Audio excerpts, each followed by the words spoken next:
Umetna oploditev ni nekaj dobrega, sem proti temu, res nobenemu paru je ne privoščim. Že kar se tiče samega otroka oziroma otrok v povprečju, namreč je potrebno kar 6 oziroma mora umreti 6 otrok, da se rodi eden. Tudi če naredijo tak postopek, pa mislim, da je to zelo redko ali pa sploh tega ne delajo, da se odvzame iz ženskega telesa samo eno jajčece in se oplodi in se potem vrne nazaj, ponavadi se jih odvzame res več.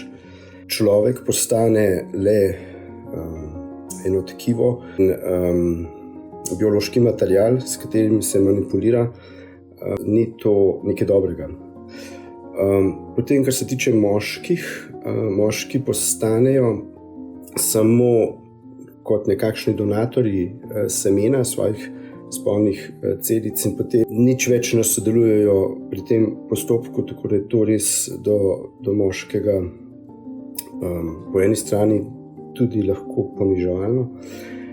Kar se tiče žensk, pa veliko žensk mi je reklo, ki so šli skozi postopke umetne oploditve, da so se res počutile tako popredmeteno, zelo mrzlo, hladno, kot v tem laboratoriju ali pa kot v eni mesnici, počutile se kos mesa. Možje, moški, ki pustijo ali pa ki soglašajo s tem, da grejo njihove žene skozi take postopke, se mi ne zdi to najboljše.